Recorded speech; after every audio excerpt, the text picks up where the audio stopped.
ಬಿಜೆಪಿಯಿಂದ ಕಾಂಗ್ರೆಸ್ ನಾಯಕರ ಅವಹೇಳನ ವಿಚಾರಕ್ಕೆ ಸಂಬಂಧಪಟ್ಟ ಹಾಗೆ ಗಾಂಧೀಜಿಯ ಕೋಲ್ನಿಂದ ಹೊಡೆಯುವಂತೆ ಪ್ರಚಾರವನ್ನ ಮಾಡಲಾಗಿದೆ. ಬಿಜೆಪಿಯವರು ಕಾಂಗ್ರೆಸ್ ನಾಯಕರ ಅವಹೇಳನ ಮಾಡಲಾಗಿದೆ ಅಂತ ಹೇಳಿಕೊಂಡು ಕಾಂಗ್ರೆಸ್ನವರು ಆರೋಪ ಮಾಡ್ತಾ ಇದ್ದಾರೆ. ಇದರಲ್ಲಿ ಗಮನಿಸ್ತಾ ಹೋಗಬಹುದು, ಗಾಂಧೀಜಿಯ ಕೋಲ್ನಿಂದ ಹೊಡೆಯುವಂತೆ ಪ್ರಚಾರವನ್ನ ಮಾಡಿದ್ದಾರೆ. ರಾಹುಲ್ ಸಿಎಂ ಖರ್ಗೆಗೆ ಗಾಂಧಿ ಕೋಲ್ನಿಂದ ಹೊಡೆಯುವಂತೆ ಪ್ರಚಾರವನ್ನ ಮಾಡಿದ್ದಾರೆ ಬಿಜೆಪಿಗರು. ಕಾಂಗ್ರೆಸ್ನ ಸಂಗಪ್ಪ ಆಡಿಗೆ ಬಿಜೆಪಿಯಿಂದ ನುಂಗಪ್ಪ ಆಡ್ ಬಿಜೆಪಿ ಹಾಗೂ ಕಾಂಗ್ರೆಸ್ ನಡುವೆ ಜಾಹೀರಾತು ವಾರ್ ಶುರುವಾಗಿದೆ. ಗಮನಿಸ್ತಾ ಹೋಗಬಹುದು, ಬಿಜೆಪಿ ಹಾಗೂ ಕಾಂಗ್ರೆಸ್ ಅವರ ಒಂದು ಪೋಸ್ಟರ್ ವಾರ್ ಈಗ ಎಲ್ಲಿವರೆಗೂ ಬಂದು ನಿಂತಿದೆ ಅಂತಂದ್ರೆ ಒಬ್ಬರ ಮೇಲೆ ಒಬ್ಬರು ಕೆಸರರ ಚಾಟವನ್ನ ಮಾಡ್ಕೊಳ್ತಾ ಇದ್ದಾರೆ. ಗಾಂಧೀಜಿಯವರನ್ನು ಕೂಡ ಇಲ್ಲಿ ಮಧ್ಯಕ್ಕೆ ತಂದಿದ್ದಾರೆ. ಬಿಜೆಪಿಯವರು ವೈಯಕ್ತಿಕ ನಿಂದನೆ ಮಾಡೋಕೆ ಹೊರಟಿದ್ದಾರೆ.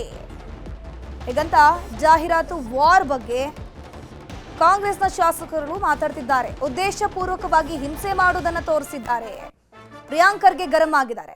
ಬಿಜೆಪಿಯವರು ವೈಯಕ್ತಿಕ ನಿಂದನೆ ಮಾಡೋಕೆ ಹೊರಟಿದ್ದಾರೆ. ನಮ್ಮ ಜಾಹೀರಾತಲ್ಲಿ ಹಾಗೂ ಅವರಲ್ಲಿ ವ್ಯತ್ಯಾಸವನ್ನ ನೀವೇ ನೋಡಿ. ಉದ್ದೇಶಪೂರ್ವಕವಾಗಿ ಹಿಂಸೆ ಮಾಡೋದನ್ನ ತೋರಿಸ್ಕೊಟ್ಟಿದ್ದಾರೆ ಅಂತ ಪ್ರಿಯಾಂಕ್ ಖರ್ಗೆ ಹೇಳಿದ್ದಾರೆ. ಗಾಂಧೀಜಿಯವರನ್ನ ದೈಹಿಕವಾಗಿ ಮುಗಿಸಿದ್ದಾರೆ, ಈಗ ಸಿದ್ಧಾಂತವನ್ನ ಮುಗಿಸ್ಲಿಕ್ಕೆ ಹೊರಟಿದ್ದಾರೆ. ನಮ್ಮ ಪ್ರಶ್ನೆಗೆ ಉತ್ತರ ಕೊಡ್ಲಿಕ್ಕೆ ಆಗ್ಲಾರ್ದೆ ಇವರು ವೈಯಕ್ತಿಕವಾಗಿ ಹೀಗೆ ನಿಂದನೆ ಮಾಡ್ಲಿಕ್ಕೆ ಹೊರಟಿದ್ದಾರೆ. ಈಗ ನಮ್ಮ ಜಾಹೀರಾತು ಇರ್ಬೋದು, ಅವರ ಜಾಹೀರಾತಲ್ಲಿ ವ್ಯತ್ಯಾಸ ನೋಡಿ. ನಾವು ಸಾರ್ವಜನಿಕರ ಪ್ರಶ್ನೆಗೆ ಉತ್ತರವನ್ನು ಕೇಳಿದ್ದೀವಿ. ಇವ್ರ ಜಾಹೀರಾತಿನಲ್ಲಿ ಏನಿದೆ? ಉದ್ದೇಶಪೂರ್ವಕವಾಗಿ ಗಾಂಧೀಜಿಯವರು ಹಿಂಸೆ ಮಾಡೋದು ತೋರಿಸೋದಿದೆ. ನಮ್ಮ ದಲಿತ ನಾಯಕರಿರ್ಬೋದು, ಹಿಂದುಳಿದ ವರ್ಗದ ನಾಯಕರಿರ್ಬೋದು, ಪಕ್ಷದ ನಾಯಕರಿರ್ಬೋದು, ಅವರಿಗೆ ಅನ್ಸೋದಂತ ಇದೆ. ಇವರು ಏನು ಪ್ರಶ್ನೆಗಳು ಕೇಳ್ತಾ ಇದ್ದಾರೆ, ಎಲ್ಲ ಪ್ರಶ್ನೆಗಳಿಗೂ ನಾನು ಅಲ್ಲಿ ಉತ್ತರದ 2 ಸರಿ ಕೊಟ್ಟಿದ್ದೀನಲ್ಲ. ಒಂದ್ಸರಿ ಅಸೆಂಬ್ಲಿನಲ್ಲಿ ಕೊಟ್ಟೆ, ಒಂದ್ಸರಿ ಕೌನ್ಸಿಲ್ನಲ್ಲಿ ಕೊಟ್ಟೆ. ಈ ಬಿಜೆಪಿ ಅಸಮರ್ಥ ನಾಯಕರು ಇದ್ರ ಬಗ್ಗೆ ಯಾಕೆ ಚರ್ಚೆ ಮಾಡಿಲ್ಲ? ಯಾಕೆ ಇವರು ಸಭಾತ್ಯಾಗ ಮಾಡಿಬಿಟ್ಟು ಹೋದ್ರು? ಯಾಕೆ ನಮ್ಮ ಉತ್ತರ ಕೇಳಲಿಕ್ಕೆ ಆಸಕ್ತಿ ಇರಲಿಲ್ಲ? ಮಹಾತ್ಮ ಗಾಂಧೀಜಿಯವರ ಬಗ್ಗೆ ಏನು ಎಂತ ಗೌರವ? ಇನ್ನು ಇದೇ ವಿಚಾರಕ್ಕೆ ಸಂಬಂಧಪಟ್ಟಂತೆ ಚಿಕ್ಕಮಗಳೂರಲ್ಲಿ ಗೃಹ ಸಚಿವ ಡಾಕ್ಟರ್ ಜಿ ಪರಮೇಶ್ವರ್ ಕಿಡಿಕಾರಿದ್ದಾರೆ. ಏನ್ ಹೇಳಿದ್ದಾರೆ ಬನ್ನಿ ಕೇಳ್ಕೊಂಬರೋಣ. ಮಹಾತ್ಮ ಗಾಂಧೀಜಿಯವರ ಬಗ್ಗೆ ಏನು ಎಂತ ಗೌರವ ಅಥವಾ ಎಂತ ಭಾವನೆಗಳನ್ನು ಅವ್ರು ಇಟ್ಕೊಂಡಿದ್ರು ಅನ್ನೋದು ಇಡೀ ಜಗತ್ತಿಗೆ ಗೊತ್ತಿದೆ.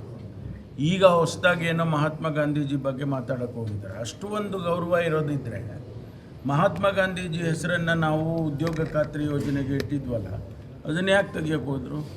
ಅದಕ್ಕೇನಾದರೂ ಒಂದು ಕಾರಣ ಇತ್ತ? ಯಾರಾದರೂ ತೆಗಿಬೇಕು ಅಂತೇಳಿ ಹೋರಾಟ ಮಾಡಿದ್ರ? ಗಾಂಧೀಜಿಯವರನ್ನು ಹೆಸರು ಮನೆ ಮನೆಗೆ ಕಾಂಗ್ರೆಸ್ನವ್ರು ತಗೊಂಡು ಹೋಗಿದ್ರು. ಕಾಂಗ್ರೆಸ್ನವ್ರ ಹೆಸರು ಮಹಾತ್ಮ ಗಾಂಧೀಜಿಯವರ ಜೊತೆ ಜೋಡಣೆಯಾಗಿದೆ ಅಂತ ಹೇಳಿ ಅದು ಆಗಬಾರ್ದು ಅಂತೇಳಿ ತೆಗ್ದಿದ್ದಾರೆ. ಇಡೀ ವಿಶ್ವದಲ್ಲೇ ವರ್ಲ್ಡ್ ಬ್ಯಾಂಕ್ನವ್ರು ಹೇಳ್ತಾರೆ, ಈ ಮಹಾತ್ಮ ಗಾಂಧಿ ಏನು ಉದ್ಯೋಗ ಖಾತ್ರಿ ಯೋಜನೆ ಅತ್ಯಂತ ದೊಡ್ಡ ಪ್ರಮಾಣದಲ್ಲಿ ಉದ್ಯೋಗವನ್ನು ಕೊಡ್ತಕ್ಕಂಥ ಪ್ರಪಂಚದಲ್ಲಿ ಯಾವುದಾದ್ರೂ ಕಾರ್ಯಕ್ರಮ ಇದ್ದರೆ ಅದು ನರೇಗಾ ಯೋಜನೆ ಅಂತೇಳಿ ಅವರೇ ಹೇಳಿದ್ದಾರೆ. ಅನೇಕ ಇಂಟರ್ನ್ಯಾಷನಲ್ ಏಜೆನ್ಸಿಗಳು ಹೇಳಿದ್ದಾವೆ. ಅದೆಲ್ಲ ತಡ್ಕೊಳಕ್ಕಾಗಲಿಲ್ಲ ಭಾರತೀಯ ಜನತಾ ಪಾರ್ಟಿಯವರಿಗೆ, ಅದಕ್ಕಾಗಿ ಮಾಡಿದ್ದಾರೆ. ಮಹಾತ್ಮ ಗಾಂಧಿ